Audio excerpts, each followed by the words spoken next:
quiero decirte que me he portado bien, que no he tenido ningún amorío, ni pasatiempos, ni amantes, ni nada parecido, que amo a México con todo mi corazón, que adoro a Diego más que a mi propia vida, y que me he convertido en una persona seria. Frida Kahlo.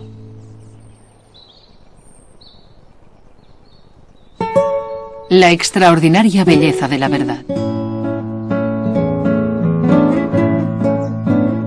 La vida y tiempos de Frida Kahlo.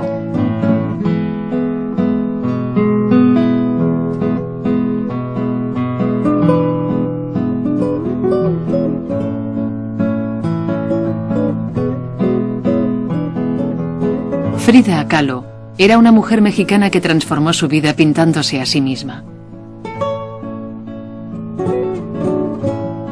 Nacida en 1907, cerca de Ciudad de México, en el umbral de las grandes revoluciones del siglo XX, quiso improvisar su propia libertad para superar elegantemente una vida llena de dolor.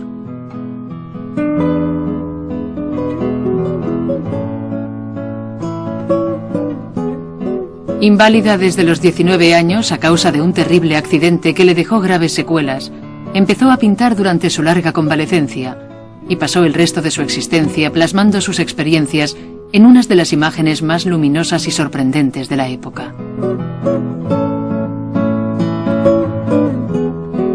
Tuvo innumerables amantes, hombres y mujeres indistintamente. Pero el gran amor de su vida fue el celebrado artista mexicano Diego Rivera. La complejidad y la dificultad de su relación dominó toda su madurez.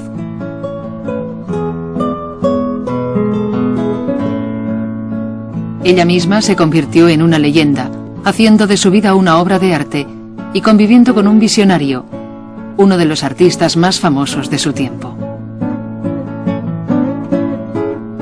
Y además, irónicamente, sus pinturas permanecieron ignoradas durante su vida, una oscuridad que no le importaba. Ella decía que pintaba para sí misma, y en el proceso creó algunas de las imágenes más indelebles del siglo XX.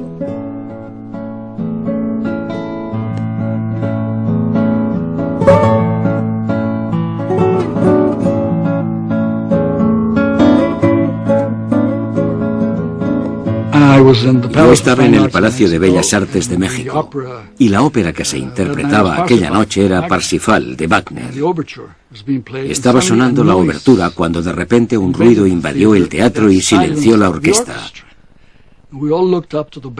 Todos miramos hacia los palcos y vimos la magnífica entrada de Frida Kahlo, adornada con todas aquellas joyas, collares, anillos y brazaletes.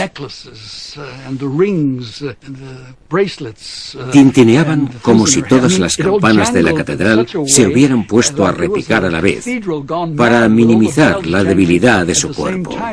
De hecho, su cuerpo estaba tullido, un cuerpo casi siempre inmóvil, pero ella le daba vida con joyas y vestidos. Era su propia ópera. En el escenario se interpretaba Wagner, pero Frida Kahlo estaba en el palco y por lo menos aquella noche ella fue más fuerte que Wagner, puede estar seguro.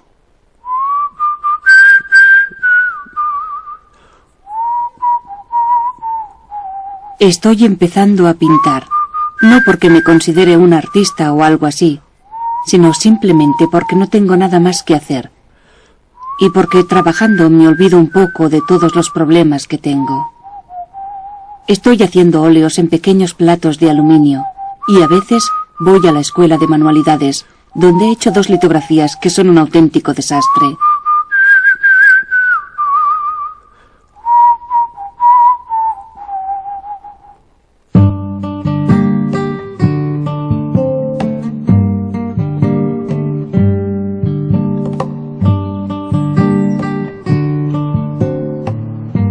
En México se dice que nacer y morir en la misma casa es una bendición. Frida Kahlo nació en Coyoacán, fuera de Ciudad de México, en una casa azul construida por su padre. Ella quiso vivir allí durante el resto de su vida y allí murió 47 años más tarde. Su padre era un judío alemán refugiado y su madre una mestiza india de Oaxaca. Mestizaje es un término que significa mezcla, que significa impureza, significa una combinación de factores, de cosas que se funden y forman una expresión única. Frida Kahlo es una mestiza, tanto en términos de su etnia como de su cultura. Pero en la época que creció, el mestizaje no se refería a eso. Yo creo que el término que se utilizaba era mexicano. Cuando era niña, ella y su hermana pequeña, Cristina, se rebelaron contra su educación católica. Y ella misma molesta a la familia con sus bromas y travesuras. Cristina era además su mejor amiga, pero también se convirtió en su mayor rival. Su madre, Matilde Calderón, era una devota católica profundamente infeliz. Cuando era joven se había enamorado de un muchacho que se suicidó y nunca llegó a recuperarse del suceso. Mi madre estaba histérica por descontento, porque no estaba enamorada de mi padre. Mi madre se volvió histérica a causa de la religión. El padre de Frida, Guillermo Kahlo, era fotógrafo y documentaba la arquitectura colonial mexicana para el gobierno. Decía que no le gustaba hacer retratos, porque él no deseaba mostrar las cosas feas que había hecho Dios. Él y Matilde tuvieron 4 hijas, y Frida era su favorita. Decía que ella era la más inteligente y la que más se le parecía. Su padre era fotógrafo y ella trabajaba con él. Quiero decir que le acompañaba, porque a él le daban ataques, como a Dostoyevsky, y se caía al suelo. Ella le metía un pañuelo en la boca, porque era epiléptico, padecía epilepsia. Ella no se lo decía a nadie, pero cuidaba de él.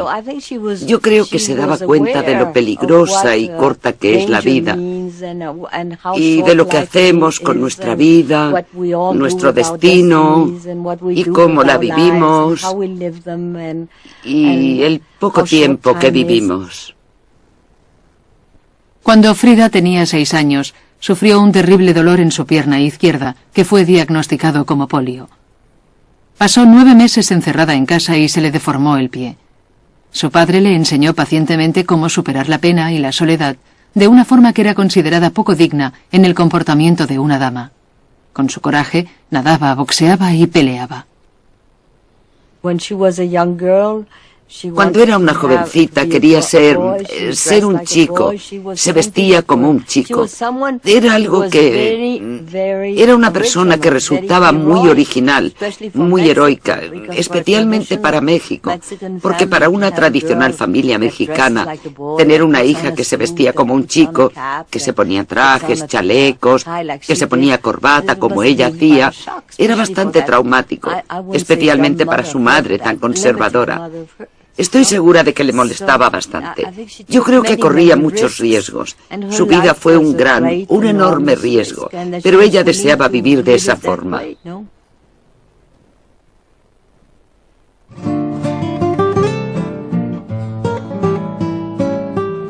Fuera de los muros de la Casa Azul, el país dormitaba, como dijo un observador, a la fresca pero dañina sombra de un árbol venenoso.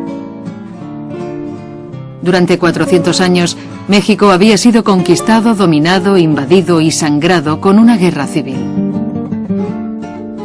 30 años después del nacimiento de Frida, Porfirio Díaz asumió el poder y forzó la paz aplastando a la oposición.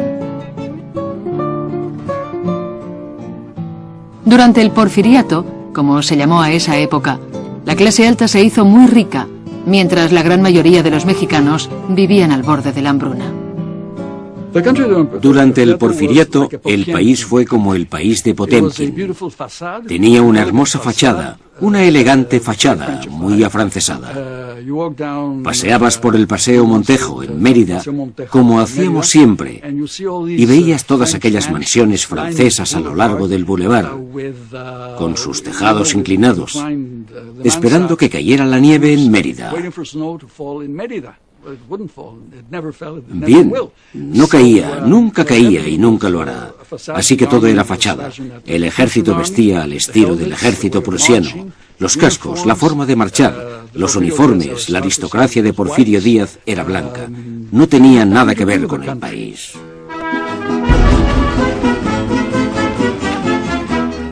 Finalmente, en 1910, el año que Frida cumplió 3, la Revolución Mexicana estalló en todo el país.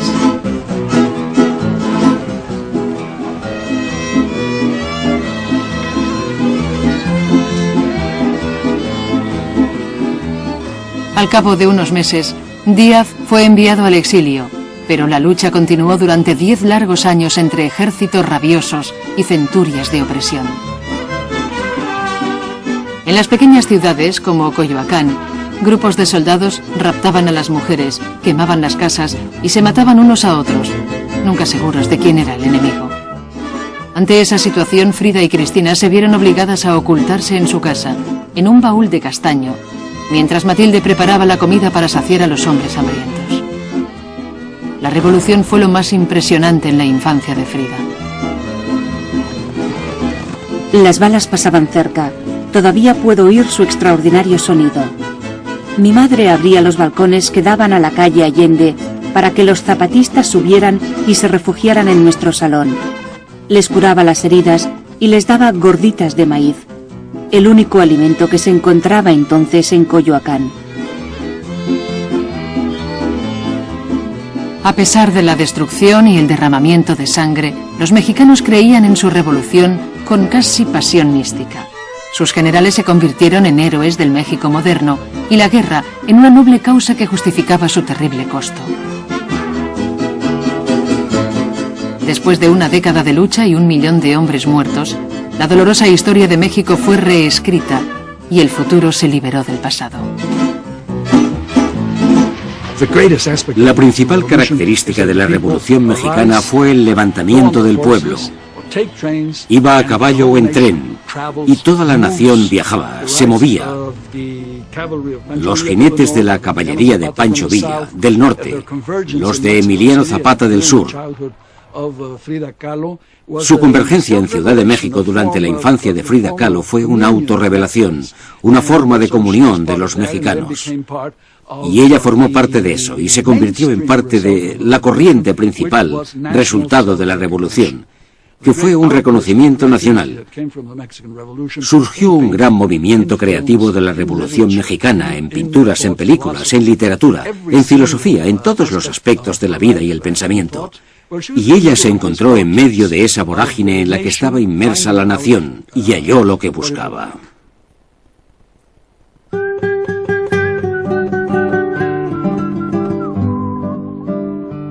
En 1920 terminó la guerra, pero la revolución continuó transformando el país. Uno de los servideros intelectuales del México posrevolucionario fue la Escuela Nacional Preparatoria. En las clases y en los corredores, los viejos ideales europeos de Díaz fueron reemplazados por un nuevo y radical nacionalismo que celebraba la herencia indígena de México. Nuestra vitalidad coincide con la de México, escribió uno de los profesores. Crecemos espiritualmente mientras el país crece en el reino de la moral. En 1922, Frida se convirtió en una de las primeras mujeres estudiantes de la preparatoria. A la edad de 15 años, de repente se vio envuelta en los rigores y las pasiones de la mejor escuela secundaria de México. Aprendió a leer en 3 idiomas, se enamoró de Whitman y Da Vinci y soñó con ser médico. Frida y sus amigos, una pandilla compuesta mayormente por chicos que se llamaban a sí mismos los cachuchas, llenaban los pasillos de pesados argumentos sobre Marx y la religión, Hegel y Kant. No soportaban el aburrimiento Y una vez hasta llevaron un burro a la clase de una profesora conservadora. Incluso prendieron fuego al andamio de los pintores que estaban decorando las paredes de la escuela. La escuela había sido elegida como el lugar perfecto para un ambicioso experimento postrevolucionario en la educación pública. El plan era cubrir las paredes de los edificios públicos con grandes pinturas murales que relataran la reciente nueva historia del país. Los murales narraban las tradiciones y la mitología india, la conquista hispánica, las maravillas de la industrialización y el levantamiento de la clase obrera. Se contrató a los pintores más prometedores de México, hombres jóvenes que deseaban dejar atrás las tradiciones europeas y hallar una nueva y auténtica voz mexicana. Siguiendo el espíritu de su obra, aceptaron cobrar por metros cuadrados el salario de los obreros y se construyeron como el Sindicato Revolucionario de Obreros Técnicos, Pintores y Escultores. El miembro más prominente del sindicato era Diego Rivera. Diego Rivera era un fenómeno, un artista comunista, ateo, que hace arte público, en un medio para el cual esas tres cosas juntas eran más que una provocación, era un error, la invocación del demonio. Entonces, Frida tiene mucha suerte al encontrarse esos estímulos, la preparatoria, los compañeros, la vida cultural, los poetas homosexuales, los poetas gays, y Diego Rivera. Frida estaba fascinada por Diego. Empezó a gastarle bromas, a molestar a sus modelos y amigas y a robarle la comida de su fiambrera. Pero su atención romántica estaba centrada en el líder de los cachuchas, Alejandro Gómez Arias. En aquella época, Frida cumplió 16 años y estaban locamente enamorados. Hasta mañana. Espero que pasemos una buena noche y que ambos pensemos que somos grandes amigos y que nos queremos mucho, mucho, mucho, mucho. Más que a la música y la luna. Alejandro resaltó años más tarde que Frida era sexualmente precoz. Dijo, para ella el sexo era una forma de disfrutar la vida, una especie de impulso vital. También declaró que durante aquella época fue seducida por una mujer que trabajaba en la biblioteca. Dime si ya no me quieres, Alex. Yo te quiero, incluso aunque te importe menos que una mosca.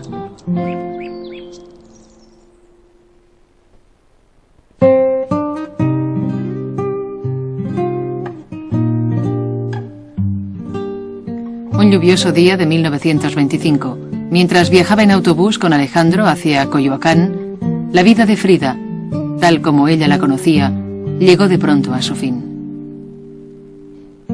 El autobús estaba tomando una curva cuando colisionó contra un camión. Alejandro describió el accidente. El camión empujó lentamente el autobús. El autobús tenía una extraña elasticidad. Cuando alcanzó su máxima flexibilidad, se partió en 1000 pedazos y el camión continuó avanzando. Atropelló a mucha gente. Frida estaba en la calle y una multitud pasó sobre ella. Se le clavó una varilla de hierro, penetró completamente por un costado de su vientre y salió por el otro. Inexplicablemente, la ropa se le había caído durante la colisión y un paquete de polvo de oro que llevaba un obrero se había desparramado sobre su cuerpo ensangrentado. Un hombre que estaba en el lugar puso una rodilla sobre el vientre de Frida y le extrajo la varilla. Alejandro recordaba los gritos de Frida, mezclados con las sirenas. La columna y la pelvis estaban rotas por 3 puntos y la pierna derecha por 11. También se le rompió la clavícula y 3 vértebras, y el pie izquierdo estaba dislocado y aplastado. Los médicos pensaban que no viviría. Tuvieron que reconstruirle la espalda por secciones, dijo un amigo, como si estuvieran haciendo un fotomontaje. Un poco antes, no mucho más de 2 días, yo era una niña que vivía en un mundo de colores. Todo era misterioso y había algo oculto. Si supieras lo terrible que es, como si de repente un relámpago iluminara la tierra. Ahora vivo en un planeta de dolor, transparente como el hielo. Me hago vieja por momentos, y ahora todo es blando y lúcido. Sé que detrás no hay nada. Si hubiera algo, me gustaría verlo. Frida pasó un mes en el hospital y la mayor parte del año siguiente en casa, en cama. No la habían examinado antes por rayos X y los médicos tenían opiniones contrarias acerca de su estado.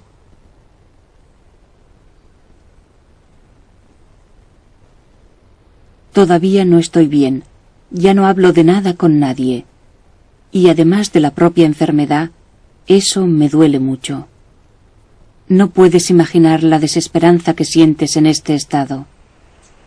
Cada noche sueño en esta habitación donde duermo, y siempre le doy vueltas y vueltas a mi cabeza. No sé cómo desechar esa imagen.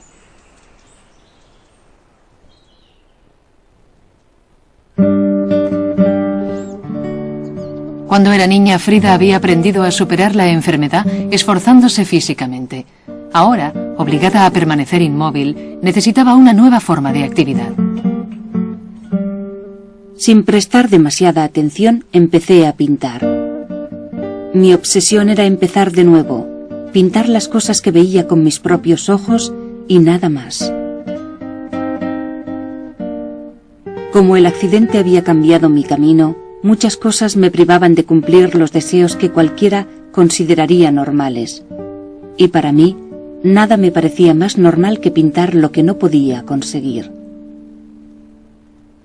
Ella había visto pintando a Diego y a los otros artistas cuando estudiaba en la escuela preparatoria. Pero entonces era una jovencita llena de vida. No había pensado en ser pintora, pero cuando con 16 años sufrió el accidente, tuvo que quedarse en cama o sentada durante horas y horas. Y entonces su padre, que era fotógrafo, decidió darle unas pinturas. Así fue como empezó a pintar. Tenía un espejo en la cama y podía mirarse en él. Pintaba a otros, pero su personaje principal era ella misma. Estaba invadida por sí misma. Estaba invadida por su enfermedad y lo que pintaba era a sí misma. Hizo su primer autorretrato para Alejandro. Se había alejado de ella después de enterarse de varias infidelidades anteriores al accidente. Ahora, ella quería regalarle su retrato para que la tuviera en su pensamiento. Creo que le dije: Alex, te quiero mucho y he besado y acariciado a otros, pero en el fondo de mi corazón solo te he querido a ti. Te enviaré el retrato a tu casa dentro de unos días. Te ruego que lo pongas en algún lugar donde puedas verlo, como si me miraras a mí. Alejandro aceptó el regalo y se reconciliaron enseguida.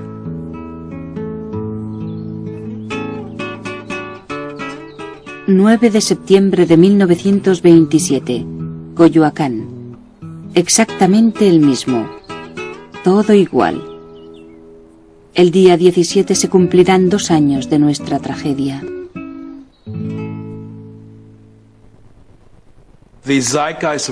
La época de Frida es una época culminante del pasado indígena de México y su historia precolombina.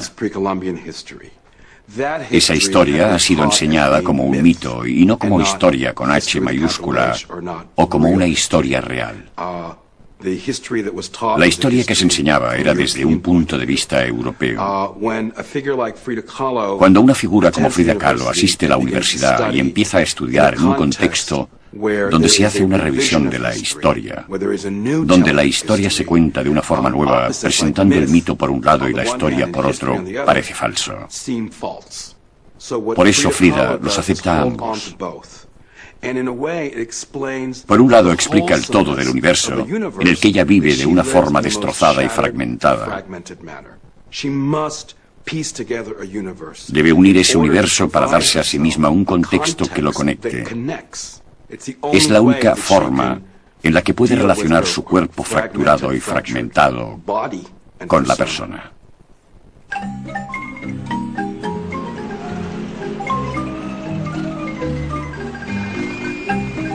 En 1925, México emergía de la revolución a un renacimiento cultural y artístico. Libre de las pretensiones europeas y la moralidad católica, Ciudad de México se convirtió en la meca de artistas y reformadores que se sentían atraídos por su frescura. Con 21 años, Frida estaba casi recuperada. Aunque sus heridas continuaron atormentándola el resto de su vida, estaba lo suficientemente bien para dejar el confinamiento en la Casa Azul y unirse a la excitación y la vitalidad de la ciudad. La ciudad era moderna. No un lugar moderno, sino la modernidad misma. Si vivías allí, si vivías en Ciudad de México, eras diferente, porque el resto del país estaba tan oprimido por la tradición, las costumbres y los prejuicios, que la vida era imposible. Yo tenía unas tías solteras que nunca decían nalgas. Hubieran preferido morir antes que decir nalgas. Decían con lo que me siento. Ni siquiera pronunciaban la palabra piernas, era muy atrevido para ellas. Decían, eso con lo que ando. Cosas como esas, cosas absurdas que formaban parte de las formalidades de la clase media de las ciudades mexicanas, que chocaban con la forma de vida de Frida Kahlo, los Cachuchas, Diego Rivera, María Izquierdo y el resto de los rebeldes. Decían, vamos a ser libres, vamos a expresarnos libremente, vamos a amar libremente, vamos a crear libremente, vamos a hablar libremente. Y fue una gran ruptura con el pasado puritano del México, digamos, semicolonial. Frida se relacionó entonces con una incoherente comunidad de socialistas, marxistas, comunistas, antiimperialistas, líderes estudiantiles y exiliados políticos. En su compañía, Frida redescubrió el placer de debatir acaloradamente de la música, el baile, el tequila y los líos amorosos. En una alocada fiesta nocturna, Frida volvió a fijarse en Diego Rivera. El encuentro tuvo lugar en una época en la que la gente llevaba pistolas e iba por la calle disparando a las farolas y ocasionando daños. Diego le disparó a un fotógrafo y yo empecé a interesarme por él a pesar de mis temores. Rivera estaba al límite. Nadie podía superar a Rivera. En la sociedad no había nadie tan atrevido ni tan libre como Rivera. Porque podía decir, pertenezco al Partido Comunista. Podía decir, Dios no existe. Porque podía decir alegremente que odiaba la carne humana. Porque podía decir todo lo que se le antojara.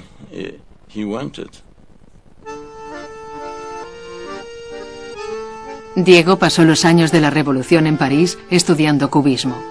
Se convirtió en un exitoso pintor cubista y era muy respetado por sus famosos colegas, incluyendo a Picasso.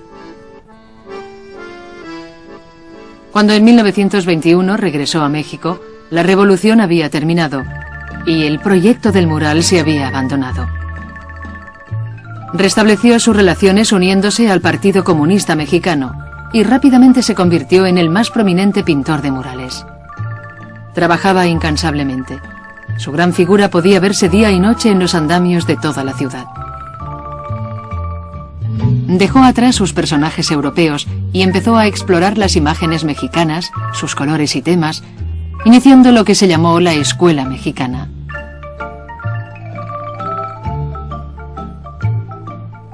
En la época que Diego conoció a Frida, en 1928, había estado casado 2 veces, tenía 3 hijos e innumerables amoríos. Un amigo dijo, aunque era innegablemente feo, atraía a las mujeres con la misma naturalidad que los imanes atraen al hierro. Mi familia odiaba a Diego Rivera porque yo tenía una tía llamada Guadalupe Amor, que era poetisa, y él la pintó desnuda. y fue un enorme escándalo en la familia. Y además el cuadro era horrible. Estaba muy fea. Ella no era fea, pero él la pintó así, con los párpados caídos, así, con venitas rojas, venas rojas. Y no había duda de quién era, porque al fondo del cuadro, que era enorme, decía: "Yo soy la poetisa Guadalupe Amor". Sin dejarse intimidar por la reputación de Diego, Frida decidió llevarle sus cuadros para preguntarle si pensaba que tenía algún potencial como pintora. Llevó varias telas a la base de su andamio y descaradamente le dijo que bajara. Diego pensó que las telas, como la chica que las llevaba, eran extraordinarias. Más tarde escribió: "Para mí era obvio que aquella chica era una auténtica artista". Unos días después, viajó a Coyoacán para ver el resto de las pinturas. Escribió: "Sus obras, su habitación, su chispeante presencia, me llenaron de una maravillosa alegría".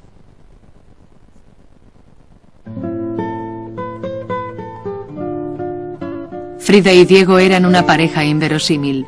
Frida tenía 21 años y Diego 41. Diego medía más de 1,85 m y pesaba 130 kilos. Frida medía 1,60 m y pesaba menos de 50 kilos. Pero se divertían juntos y nunca se aburrían. Para ella, Diego era el mejor artista del mundo, el arquitecto de la vida. Para él, ella era un diamante en el centro de muchas joyas inferiores. Después de un breve noviazgo, Diego pidió permiso al padre de Frida para casarse con su hija. Guillermo estaba arruinado. No podía seguir manteniendo la Casa Azul ni las facturas de los médicos de Frida. «Piense que mi hija es una persona enferma», le dijo a Diego. «Toda su vida será una enferma. Es inteligente, pero no bonita. Piénselo bien y si desea casarse con ella, yo le doy mi permiso». Lo arreglé todo en el juzgado de Coyoacán para casarnos el 21 de agosto de 1929. Me puse una falda, una blusa y un rebozo y nos casamos. A mi madre no le gustaba Diego porque era comunista y porque decían que era gordo como Bruegel. Ella decía que era un matrimonio entre un elefante y una paloma. Su vida juntos estaba generalmente llena de gran cariño y ternura. Un amigo recuerda cómo esperaba Frida la llegada de Diego al final del día. Se quedaba muy quieta y entonces, cuando le oía llegar, susurraba: «Ahí está Diego». Él la besaba fugazmente en la boca. «¿Cómo está mi pequeña del alma?». Ella lo trataba como a un dios. Él la trataba a ella como a una criaturita.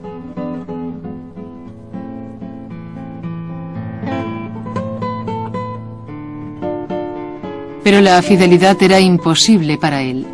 Una vez un médico le dijo que estaba incapacitado para la monogamia y aceptó alegremente el diagnóstico. Llevaban casados menos de un año cuando tuvo su primer amorío. Públicamente se esforzaba en tolerar su comportamiento. Privadamente estaba furiosa y con el corazón destrozado. Además, aquel año se quedó embarazada y por complicaciones tuvo que someterse a un aborto. Empezó a temer que nunca podría tener un hijo y que su futuro con Diego estaría lleno de preocupaciones. Yo lloraba desconsoladamente, pero me distraía cocinando, limpiando y a veces pintando, y cada día acompañaba a Diego al andamio.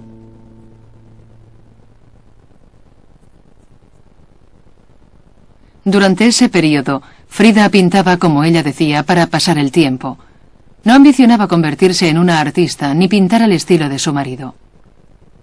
Las obras de Diego eran importantes y simbólicas, las de Frida intimistas y personales, y su escala natural cada vez más y más pequeña, hasta que sus cuadros llegaron a tener menos de 30 centímetros cuadrados.